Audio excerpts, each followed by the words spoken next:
जय श्री कृष्णा। आप सबका वैदिक प्रेडिक्ट में स्वागत है। दोस्तों, आज हम बात कर रहे हैं वृश्चिक राशि की। वृश्चिक राशि का आने वाला समय कैसा रहने वाला है, कैसी ग्रहों की दशा रहेगी, तकरीबन कम से कम अगले 2 साल लेके चलें। क्योंकि शनि का गोचर से देखा जाता है सबसे जो स्लो चलने वाले प्लेनेट हैं 29 मार्च को मीन राशि में आएंगे, जो कि पंचम भाव है उसमें आए हैं। और इसके बाद दूसरा ग्रह है गुरु, और फिर राहु केतु की पोजीशन देख के कुछ उसका प्रेडिक्शन थोड़ा सा किया जा सकता है।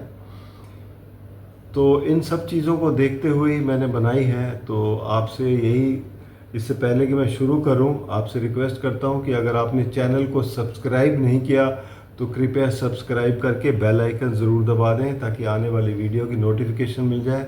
और अगर आपको वीडियो पसंद आए तो आप लाइक करें, शेयर करें। और लाइक के बाद एक और आता है नीचे से हाइप का बटन, तो हाइप का बटन भी दबा दें, उससे भी हमें काफ़ी अच्छे पॉइंट्स मिलते हैं, तो जिसके बहुत ही प्रोत्साहित होते हैं उससे। तो इस बात का ज़रूर ध्यान रखें। और कोई कमेंट बॉक्स में कोई भी अगर आपको सुझाव देना हो, कोई प्रश्न हो, ज़रूर लिखिए, उसका मैं उत्तर ज़रूर देता हूँ। तो चलिए शुरू करते हैं। वृश्चिक राशि के लिए आने वाला समय कैसा है। मंगल इसके स्वामी हैं। मंगल 45 दिन में राशि परिवर्तन करते हैं। और वैसे तो देखा जाए तो फास्ट ही चलने वाले हैं, क्योंकि 1.5 महीना रहते हैं, लेकिन हर 2 साल में ये कुछ ऐसा समय बिताते हैं एक राशि में, तकरीबन 6 महीने। वो इस बार जो है आगे जो आने वाला समय है वो है नवंबर 26 से लेके और जून 2027 तक ये सिंह राशि में रहेंगे। बीच में थोड़े समय के लिए कर्क राशि में वापस आएंगे, लेकिन ज़्यादातर समय ये सिंह राशि में बिताएंगे। अब सिंह राशि 10वां घर है। 10वां घर आपके लिए देखा जाए तो एक किस्म से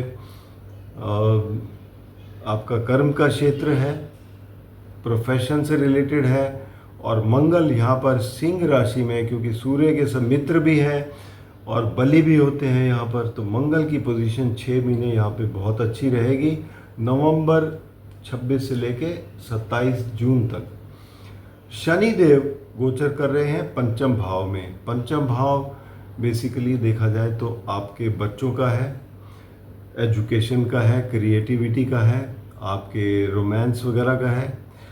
तो शनि यहाँ पर 2 चीज़ें करते हैं, जो कि थोड़ी बहुत रुकावटें भी आएंगी, डिले भी होंगे, थोड़ी सी लगेगा कि काम बन नहीं पा रहे, लेकिन इसमें आपको पॉजिटिविटी देखनी चाहिए कि ये आपको मेहनत करने के लिए कह रहे हैं, ये आपको डिसिप्लिन होने के लिए कह रहे हैं, जिससे आपको सफलता मिलेगी। अगर आप डिसिप्लिन हो जाते हैं और मेहनत करते हैं तो ज़रूर आपको सफलता मिलेगी।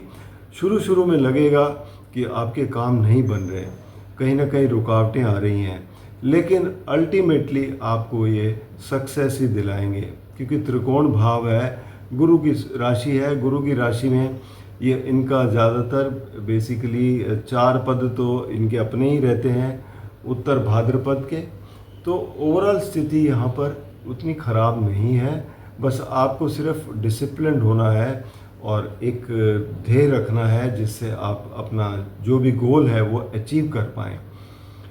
एक चीज़ और कहूँगा, क्या ये क्योंकि रोमांस का भी घर है, तो क्या यहाँ पे सफल होंगे उसमें कि नहीं होंगे, लेकिन उसमें भी यही सिचुएशन आती है कि आप थोड़ा सा अगर ऑनेस्ट और डिसिप्लिन होंगे तो उसमें भी कामयाबी मिलेगी।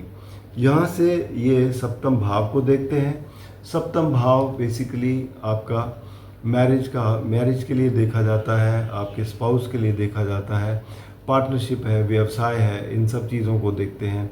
तो यहाँ पर तीसरी दृष्टि जब पड़ती है तो तीसरी दृष्टि जो है वो एफर्ट्स के लिए होती है। आप उन कामों की तरफ एफर्ट करेंगे तो आपको कामयाबी ज़रूर मिलेगी।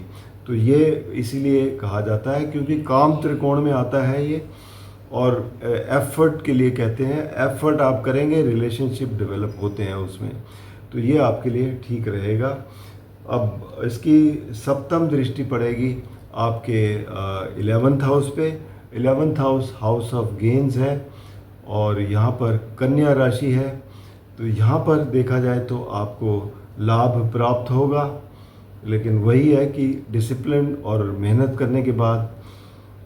और दशम दृष्टि पड़ती है आपके दूसरे घर पर। दूसरा घर धनु राशि है, तो यहाँ पर बेसिकली आपको दशम भाव जहाँ शनि बैठे होते हैं उससे दशम बेसिकली वही आपके कर्म क्षेत्र से जो फायदे मिलने वाले हैं वो वहाँ पर मिलेंगे। तो ये आपके लिए स्थिति है अगले आने वाले 2 साल तक, 3 जून 2027 तक, क्योंकि वो मीन राशि में रहेंगे और सबसे लंबा गोचर भी शनि देव का ही है। अब बात करेंगे राहु की। राहु बैठे हुए हैं चौथे घर में, कुंभ राशि में। कुंभ राशि इनकी अपनी राशि है। यहाँ पर वैसे देखा जाए तो गुरु की दृष्टि में है, 9वीं दृष्टि गुरु की पड़ रही है।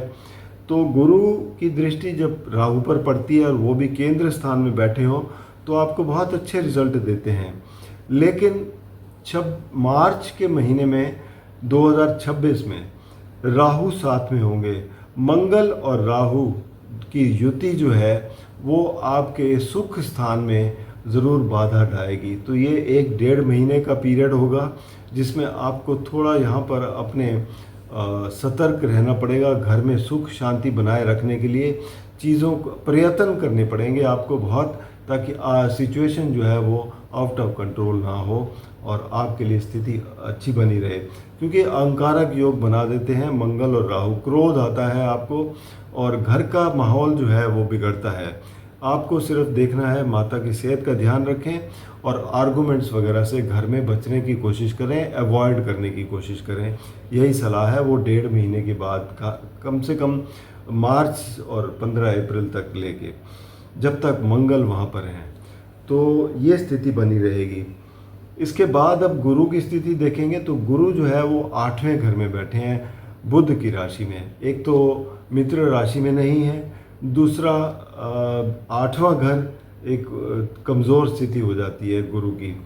तो यहाँ पर थोड़ी सी परेशानी ज़रूर है, लेकिन जैसे कि अक्टूबर और नवंबर में कर्क राशि में होंगे 2 महीने के लिए 2025 में, फिर उसके बाद जून में कर्क राशि में आएंगे जून 2026 में, और फिर वहाँ पर ये 1 साल बिताएंगे। तो उसके बाद आपका समय और अच्छा होगा। फिलहाल आपको गुरु थोड़ा सा आपको कोई ना कोई कमज़ोर रिज़ल्ट दे सकते हैं, क्योंकि इनकी पंचम दृष्टि 12वें घर पर पड़ती है। 12वां घर बेसिकली आध्यात्म का है, मोक्ष का है या खर्चों का है। 7वीं दृष्टि धन भाव पर पड़ती है, तो जब भी 7वें घर धन भाव से 7वें में बैठे हुए ये 8वें घर में, तो यहाँ पर आपके लिए धन की समस्या रहेगी, थोड़ी बहुत रुकावटें आएंगी धन के मामले में, और इन सब से निपटना पड़ेगा। और 9वीं दृष्टि पड़ रही है चौथे घर में सुख स्थान पे, तो सुख में वृद्धि करेंगे। ये आपके लिए टोटल अगले आने में 2 साल के लिए जो इसकी प्रेडिक्शन है। बाकी ग्रह जैसे है बुध, शुक्र और सूर्य, ये तो हर महीने राशि परिवर्तन करते रहते हैं और बहुत तेज़ी से इनके रिज़ल्ट बदलते रहते हैं। तो उस पर जैसे कि हम मंथली राशि बल बताते हैं, उससे आप देख सकते हैं कि किस तरीके के रिज़ल्ट रहेंगे। और चंद्र का गोचर तो वैसे भी 1 महीने में पूरे ज़ोडिएक का चक्कर लगा लेते हैं, सबसे फास्ट मूविंग प्लेनेट है। मंगल 2 साल लगाते हैं एक ज़ोडिएक का चक्कर लगाने में। तो इस बार उनका गोचर जो है, एक तो मैंने मार्च में बताया कि 1.5 महीने के लिए यहाँ पर 2026 में, वो थोड़ा आपको परेशान कर सकते हैं। और जो 6 महीने का पीरियड रहेगा इनका सिंह राशि में 10वां घर में, वो बहुत अच्छा रहेगा। तो ओवरऑल आपके लिए ठीक है, आप थोड़ा सा मेहनत करें और अपने आप को डिसिप्लिन रखें, तो आपके रिज़ल्ट बहुत अच्छे आने वाले हैं। और आप कोशिश करें इसके लिए। अगर आपको कोई व्यक्तिगत रूप में कोई समस्या है तो आप नीचे दिए गए नंबर पर संपर्क करके अपनी कुंडली का विश्लेषण करवा सकते हैं। उपाय के तौर पर आप हनुमान चालीसा दिन में 2 बार ज़रूर पढ़ें, एक बार सुबह और एक बार सूर्यास्त के बाद। और साथ ही में सुंदरकांड का अगर पाठ करें मंगलवार को, ये भी आपके लिए बहुत ही कारगर सिद्ध होगा। धन्यवाद।